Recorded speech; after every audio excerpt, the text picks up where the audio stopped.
Bonjour à tous, c'est Ben et bienvenue dans le briefing de la semaine du 15 octobre 2018. Donc c'est une semaine assez chargée niveau news, sachant qu'on est sur la semaine où on aura beaucoup de news par rapport à l'IPC, donc l'indice des prix à la consommation, que c'est un indice d'inflation pour les pays et les zones et les continents pris en question sur lesquels on aura les news.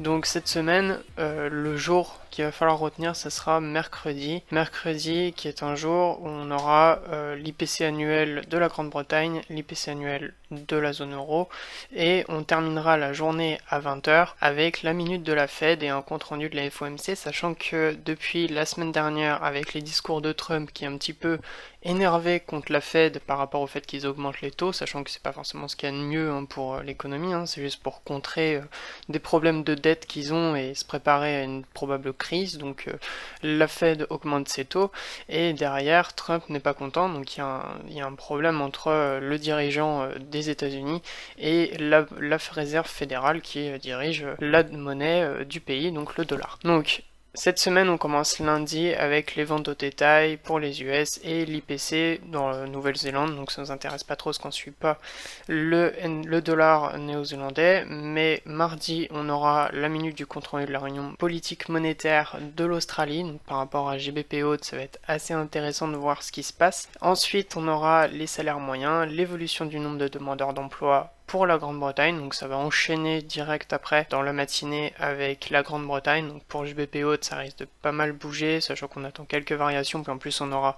un compte rendu de la minute de la réunion de politique monétaire. Et on aura ensuite l'indice You, donc du sentiment économique allemand, qui est très important, sachant que l'Allemagne est quand même un des plus gros moteurs de la zone euro, donc si on a un sentiment qui est plutôt négatif, ça va faire chuter l'euro. Et pour l'instant, dans les prévisions, on a plutôt un sentiment qui part sur quelque chose de négatif. Ensuite, on aura un rapport Jolt, nouvelles offres d'emploi, donc on attend un résultat un peu inférieur à celui d'avant, mais qui reste quand même assez élevé. Et mercredi, le jour le plus important, on aura l'indice IPC annuel de la Grande-Bretagne et de la zone euro, qui est attendu en baisse pour la Grande-Bretagne et stable pour la zone euro, sachant qu'on peut toujours avoir des surprises, faites attention. Je vous rappelle que la zone euro est en légère inflation en ce moment, donc c'est possible qu'on ait une variation sur l'indice des prix à la consommation. Ensuite, on aura les permis de construire, donc l'immobilier est toujours très important avec les États-Unis, sachant que l'immobilier c'est un moteur principal de l'économie américaine. Ensuite, on aura les stocks de pétrole et on terminera cette journée avec la minute de la Fed.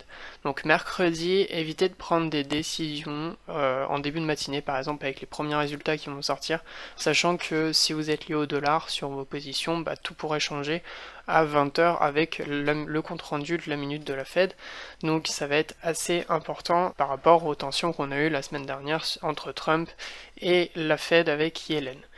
Jeudi, vous aurez l'évolution de l'emploi et la vente au détail en Grande-Bretagne, l'évolution de l'emploi pour le dollar australien. Et sur la zone euro, on aura le sommet des dirigeants de l'Union européenne, donc ça va être assez intéressant aussi de voir ce qui va se dire là-dessus par rapport aux décisions de politique sur l'économie en Europe et tout, donc on aura un compte rendu assez intéressant et ça va être quelque chose d'important par rapport à l'euro, donc aussi des variations à attendre cette semaine.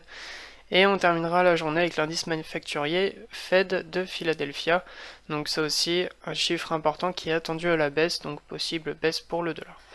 On terminera la semaine vendredi avec des grosses news encore, donc c'est une semaine très chargée, donc faites attention si vous avez des positions à prendre, surveillez un petit peu le calendrier économique, ceux qui se tradent en intraday, faites très attention, les billets pourraient changer du tout au tout, sachant qu'on est sur des décisions plutôt moyen-long terme par rapport aux news qui vont sortir.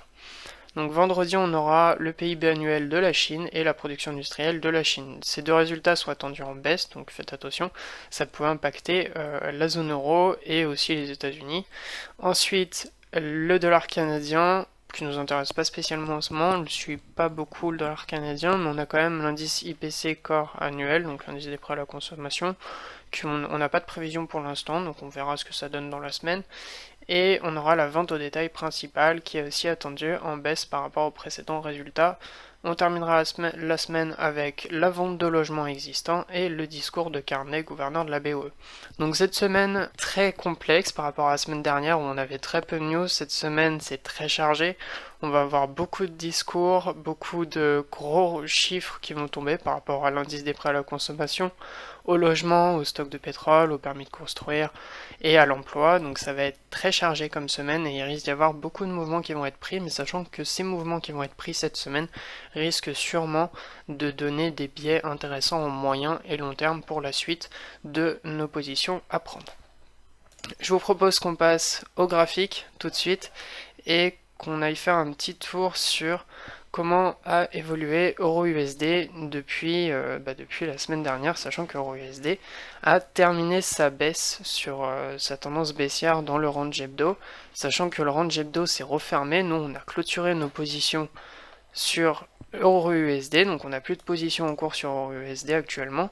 On a à nouveau un biais acheteur, sachant qu'on a touché le point bas du range hebdo, et on devrait probablement retourner chercher la partie haute sur les 1,18, pourquoi pas notre biais haussier long terme, casser les 1,18 et aller chercher les 1,20 puis les 1,25.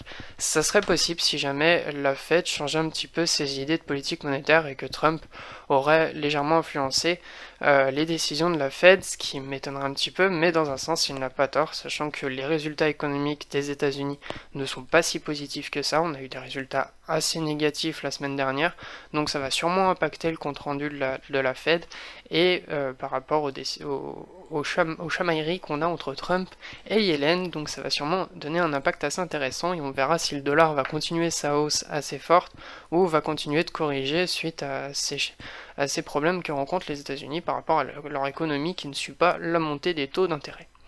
Alors donc sur EURUSD, comme je vous ai dit, on a fini notre tendance baissière journalière. Donc la tendance baissière journalière qui était juste ici, on a eu une belle tendance en journalier qui a baissé jusqu'à 1,1430 quand même, donc c'était une bonne baisse. Nous on était vendeurs en haut, donc c'était plutôt sympa comme position. Et actuellement on s'est retourné, donc il y a eu une petite compression ici, et on est parti à la hausse, on fait un pullback.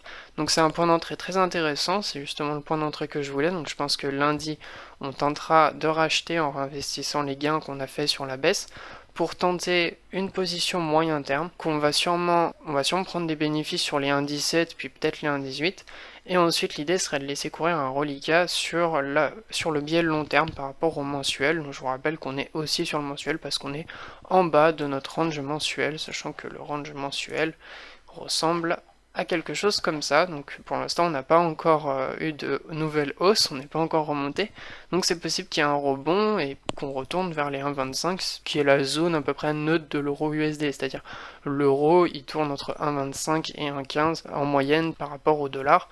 Donc c'est assez intéressant la zone dans laquelle on se trouve, sachant qu'on pourrait osciller entre ces deux niveaux, sachant que c'est vraiment une zone de milieu entre les points hauts qu'on a pu avoir sur l'euro et les points bas qu'on a pu avoir sur l'euro. On est vraiment au milieu, donc c'est peut-être une zone stable que recherche la zone euro.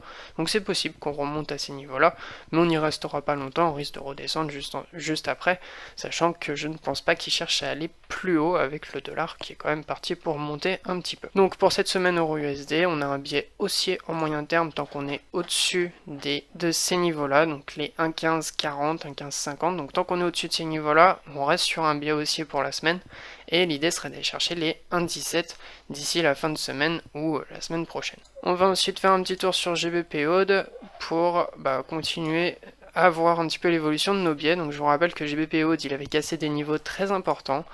Je vais vous faire un petit retour en hebdo pour voir un petit peu ce que ça donne. On a démarré une tendance haussière hebdo qui a cassé les 1,85 qui était un niveau assez important par rapport à un petit range mensuel qu'on a eu ces derniers temps, donc qui date depuis avril à peu près. Donc on a cassé les 1,85, l'idée ça aurait été d'aller chercher les 1,90 puis les 2. Donc pourquoi? Parce qu'on est en train de réintégrer les niveaux du Brexit et l'économie de la Grande-Bretagne a l'air de se porter un petit peu mieux suite au Brexit. Donc on aura peut-être plus de réponses avec les news de cette semaine qui nous diront si oui ou non la livre continue sa hausse, sachant qu'à côté on aura aussi des news par rapport aux politiques monétaires en Australie pour savoir s'ils gardent une politique, la même politique qu'ils ont actuellement, ou si on aura un dollar australien qui va remonter un peu plus fort dans les semaines à venir. Donc pour GBP-HODE, En hebdo, on est sur une tendance haussière, mais on se trouve justement juste au niveau de la cassure des 1,85, 1,84,50. C'est une zone un petit peu difficile, c'est une zone de support aujourd'hui qui pourrait repasser en zone de résistance plus tard, sachant que c'était une grosse résistance par rapport au range mensuel. On a cassé ce niveau et on est actuellement en fin de tendance journalière, donc c'était un petit peu à prévoir, je m'y attendais fortement. Quand on allait en 4 heures, on voyait bien que ça avait des difficultés à repartir, sachant qu'on était parti de très bas, on a eu une tendance haussière, mais une fois qu'on a cassé, on était déjà épuisé et la tendance n'arrivait pas à donner plus. Donc j'ai dit, prenez pas d'achat à ces niveaux-là, ça va sûrement retomber, vous pouvez voir sur Steemit. Pour les personnes qui sont inscrites sur Steemit, je vous ai publié un article et je vous ai expliqué pourquoi on n'a pas pris d'achat à la cassure de cette compression, sachant que le prix venait de trop bas et le mouvement était sûrement en fin de tendance journalière, donc c'est un petit peu ce qui s'est passé. On a eu la hausse qui s'est faite, on a cassé par le haut et la tendance était épuisée, on a réintégré et quand on a commencé à réintégrer, je vous ai dit n'achetez pas, ça va sûrement continuer de descendre et comme par hasard quand il y a une réintégration, on retourne facilement en bas de la boîte précédente. Donc ici c'était notre boîte de la compression H4 et on a cassé par le haut et une fois réintégré on a été réaspiré vers le bas de la boîte. Donc c'est très intéressant pour avoir un nouveau point d'achat peut-être pour une nouvelle tendance journalière, sachant que la tendance journalière est terminée actuellement. Et si on avait une nouvelle tendance journalière qui démarrait à la hausse, on pourrait re-rentrer, prendre un nouveau mouvement pour suivre le biais haussier. Sachant que si jamais on venait à casser par le bas, ça serait notre biais baissier qui reprendrait le dessus, et donc si on casse le niveau de réintégration D1, mais aussi, enfin c'était un ancien niveau de réintégration D1, maintenant c'est un niveau de réintégration hebdo, donc je vais mettre weekly, voilà.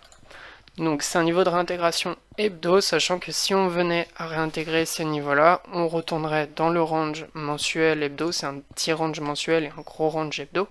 Donc si on venait à réintégrer ces niveaux-là sur les 1,8450, vous voyez bien en hebdo qu'ensuite notre prochaine destination c'est d'aller chercher les 1,80, donc retourner dans le range mensuel, et ensuite aller chercher les 1,75. Donc on aurait plutôt une stratégie de range en moyen terme, avec une petite gestion en un peu plus long terme, peut-être avec une propagation de signal.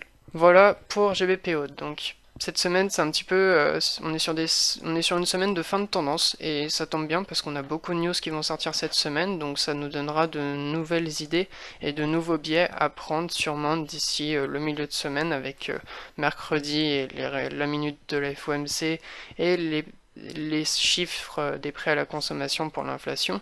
Donc ça va être assez intéressant et je pense qu'on aura sûrement des bonnes tendances à suivre après ces pauses que l'on a actuellement sur le GBPOD et EURUSD. Donc il risque d'y avoir un petit peu d'attente dans la semaine, il faudra vous y attendre, il y aura sûrement de l'attente par rapport aux grosses news qui vont sortir, et peut-être que d'ici la fin de la semaine on aura des décisions et des vraies tendances qui vont repartir. Voilà, c'était un petit tour de GBPO, d'EURUSD, les paires qu'on est en train de suivre actuellement sur les signaux de Pan Break Trading. Sachez que, je le répète toujours, si vous voulez voir nos plans de trading, sachez que la formation elle est gratuite et elle est offerte, et les signaux aussi. La formation c'est le côté théorique, les signaux c'est le côté pratique, donc tous les jours on vous publie nos plans de trading pour vous aider à mieux comprendre la théorie de la formation et à appliquer et à avoir des plans et des premiers trades à prendre et à suivre. Donc c'est vraiment quelque chose que je fais pour vous et ça me permet de vous partager au maximum nos stratégies, notre trading, notre façon de penser et de voir les mouvements, sachant que vous n'avez aucun centime à débourser. Il suffit juste de vous inscrire sur Steemit, de me contacter par mail ou tout simplement par Facebook ou là où vous voulez, même sur YouTube en commentaire, ça va. Si vous communiquez, vous me donnez votre pseudo Steemit, c'est un réseau social sur lequel vous avez juste à vous inscrire, et une fois que votre compte est validé, que vous avez reçu votre mot de passe au bout d'une semaine ou deux, vous me contactez et je vous donne le lien Telegram pour accéder au groupe privé avec les plans qu'on publie tous les jours sur Steemit pour vous. Et quand vous votez ou que vous commentez, derrière vous pouvez gagner un petit peu d'argent, donc c'est des petits centimes, mais c'est toujours ça de gagner, et un jour peut-être que ça vous rémunérera pour financer votre trading. Qui sait, si le Steam venait à s'envoler ou que vous investissiez sur Steemit, vous pourrez générer un petit rendement. Sur ce, je vous laisse et je vous souhaite une bonne semaine, de bons trades. N'hésitez pas à liker la vidéo, à la partager, ça nous aide beaucoup. Ça permettra à plus de personnes de suivre nos plans, nos formations et nos signaux. Ça vous fera aussi économiser de l'argent. Et je vous remercie aussi pour votre soutien. J'ai reçu quelques dons cette semaine qui vont me permettre de payer un petit peu le site et peut-être de financer quelques autres projets à côté et d'augmenter notre influence sur Steemit. Donc c'est toujours ça de gagner et ça nous permettra de rendre le projet plus important. Donc merci beaucoup à ceux qui nous ont fait un don et je vous souhaite donc de continuer de partager ce projet autour de vous, d'en parler et bien sûr de participer et de nous rejoindre sur Steemit. C'était Ben, ciao et bye.